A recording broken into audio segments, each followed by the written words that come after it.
Okay, I'm confused. I read it and I'm still confused. And when I finished the book, I was thinking of this saying. I had to look it up. Oh, what a tangled web we weave when we practice to deceive. Those were my thoughts as I finished this book because it is so entangled, meshed. I'm still going, huh? What, huh? What happened, huh?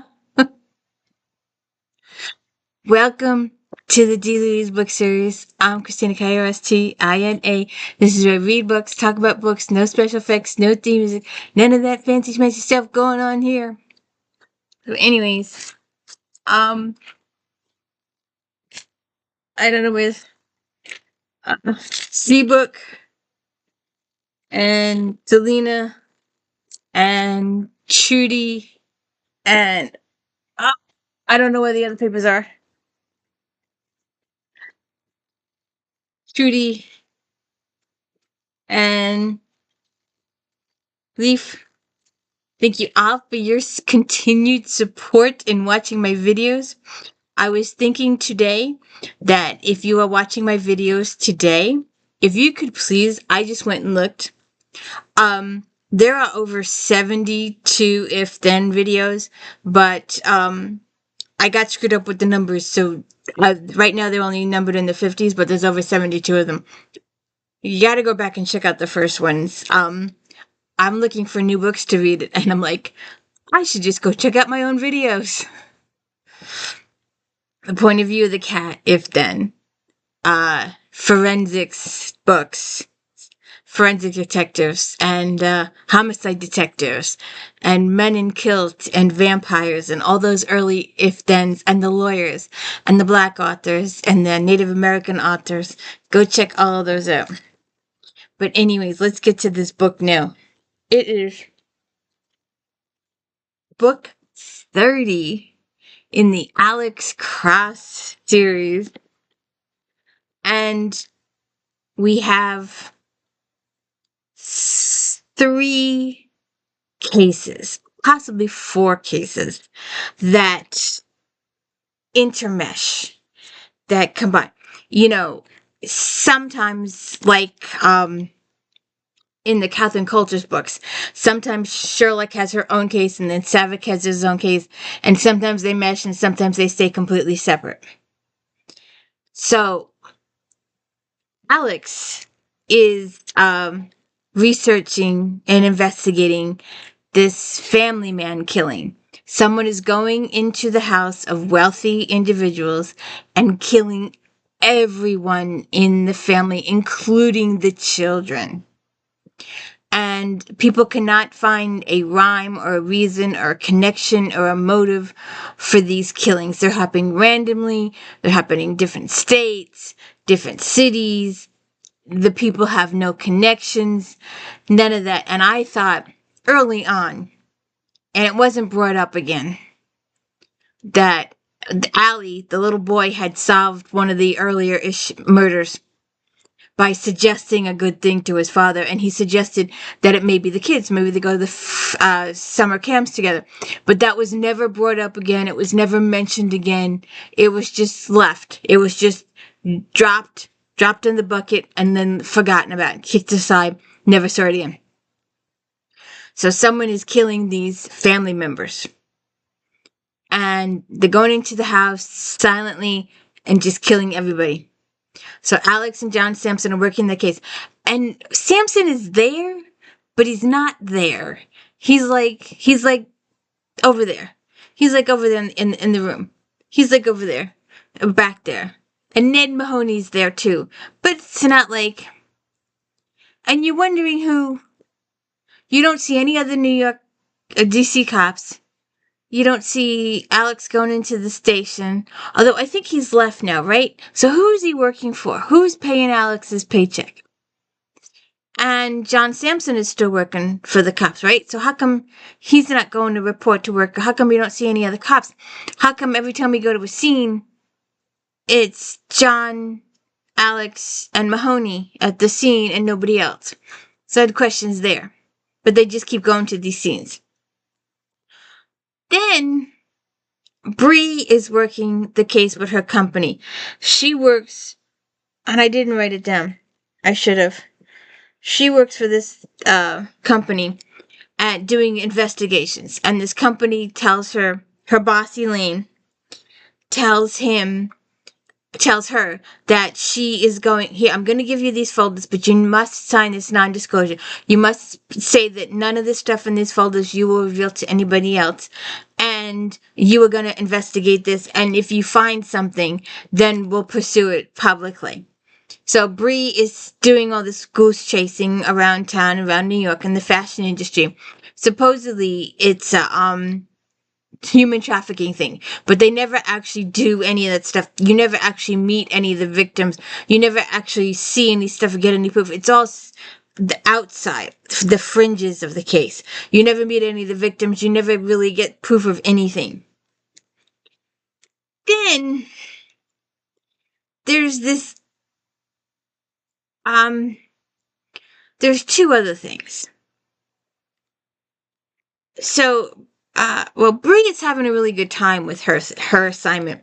She's working in the fashion industry. She meets this really nice gay guy who provides her with fashionable clothing. She gets to stay at posh hotels. She gets to eat in posh restaurants. So she's having a good time. She's also meeting up with this Detective Salazar, who is very much pregnant, and we'll get to that in a minute. But she's hanging out with this chick and stuff like that. And she's doing some investigating. She's flying all over the country. She's talking to people. And like I said, then we have this other little incident. We have this other couple of pieces of information. It gets thrown out there. And I'm thinking there's why. Why? All right. So the first why is not, it doesn't hit you too much later. The first, because you're thinking that this guy is the killer. And because Patterson points the finger at him the whole book. It's like, yep, it's him, it's him, it's him, it's him, it's him. So we have this author having this fight with his editor. His books have been number one on the bestseller list. They've been there for weeks upon weeks upon weeks.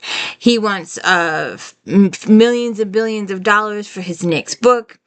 He's always been working with detectives, and people keep thinking that he's the murderer, but all these other people have been framed perfectly, and the detective's like, yeah, we thought he was. And we looked at him, but all this evidence came up against these other people. So he's always on the fringes. The murders happen, and then he shows up, and like, I'm gonna write a book about this. I heard about it in the paper, and I want to investigate it. I want to follow you around. And some of them have, but this Alex is like, well, he doesn't approach Alex for a really, really long time in the book. You keep waiting for him to approach Alex. And it doesn't happen till way towards the end of the book, which you'd think him, did you see one little meeting between him and his assistant really, really early on? And she's like, well, are you going to go to the cops? And he's like, yeah, but not right now, because I know stuff that they don't. And I want to wait to see what they come up with. And you're like, huh?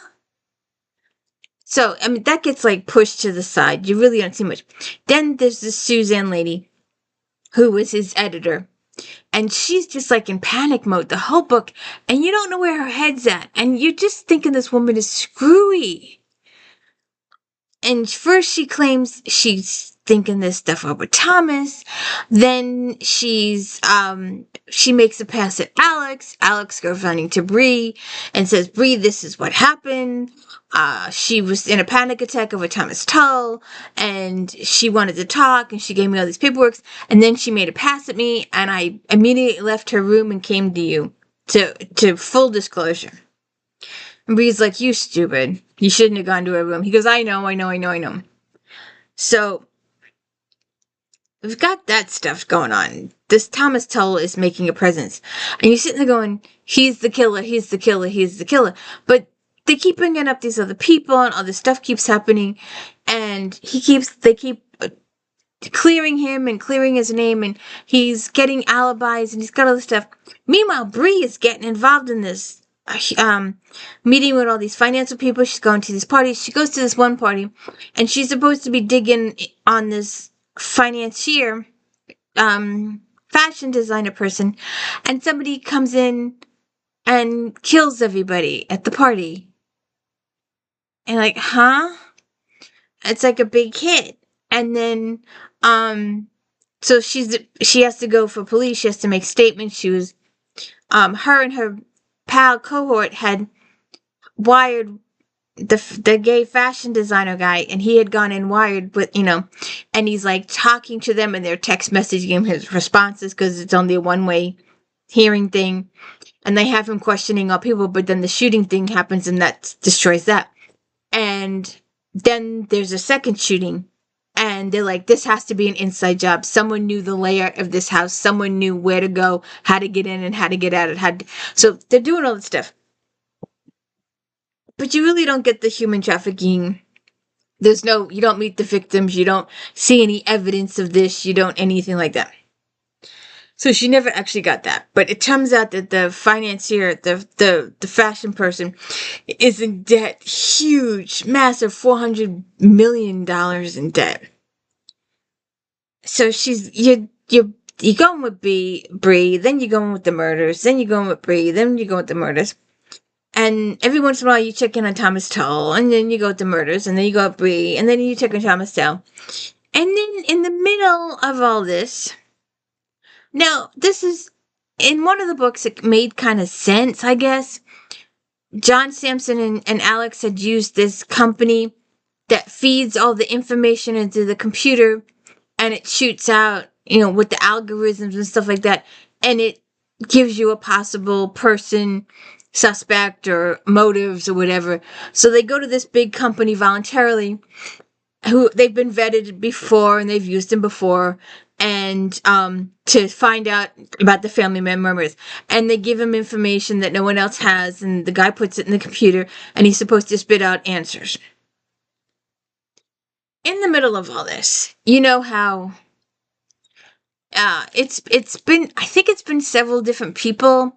I don't think it's been the same person the whole series. I think it's been a couple different people. It started with that crazy guy way back in book 1. But now Alex is getting text messages from M again. It just showed up in chapter 32, page 134. He gets a message from M, just the letter M, or Maestro. And you're like, huh? Why? Is there a third case out there somewhere? What's going on here? What? And then it's dropped.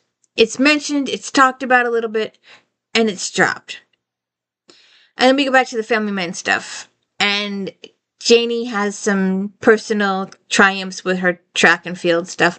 And there's some family stuff. And I'm worried about Nanamana, because Nanama is it's gonna happen one day. So, and there's quite a few characters, and I was trying to keep track of the characters, and I ended up, because we have Suzanne, the one editor, and then Bill Hardway, his wife, and sometimes I thought it was him, because his wife miscarries in the beginning of the book, and both her kids die, and it's just like horrible, and I didn't want to have to deal with that, having been down that road myself. That was like depressing, and I'm thinking, well, maybe a revenge killing on Bill's side, but he had nothing. That was like, you never see him again, you never hear about him again, he's never mentioned again, ever. He's just dropped.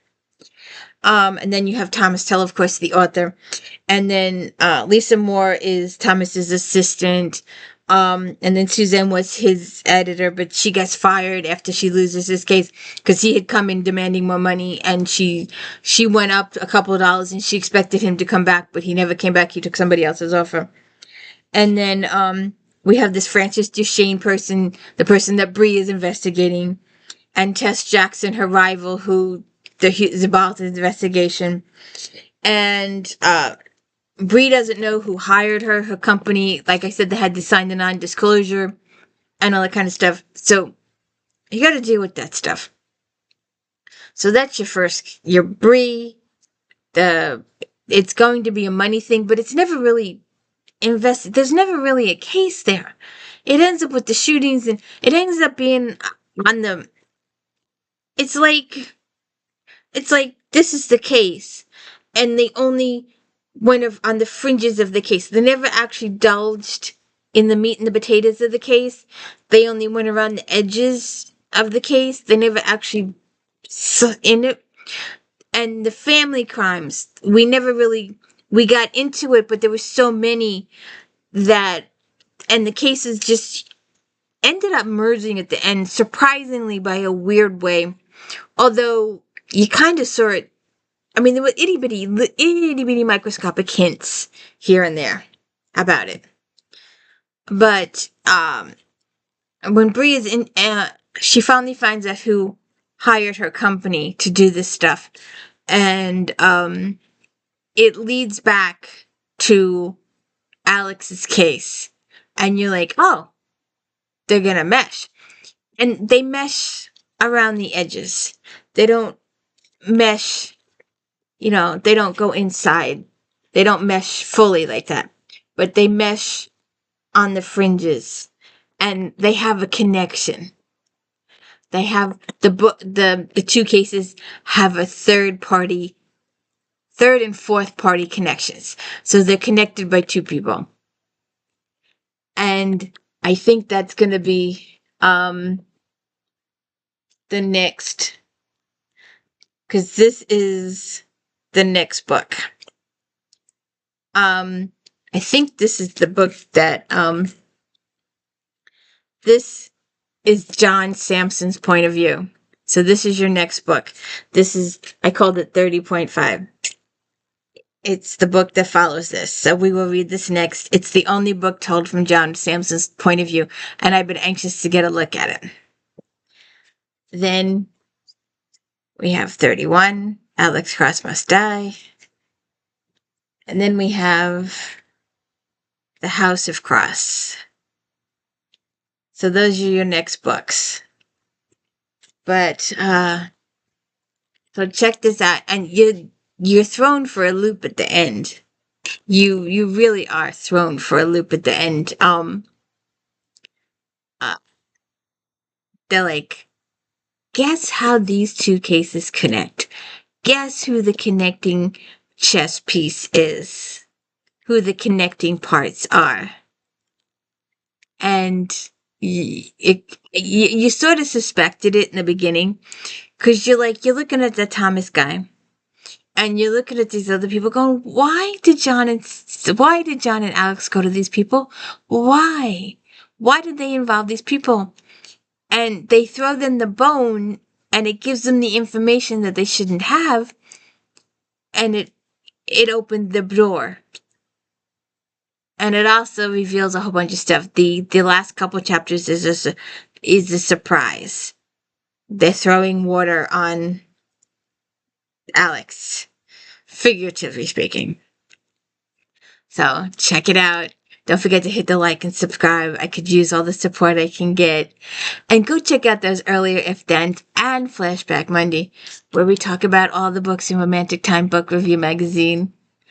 And have a good one.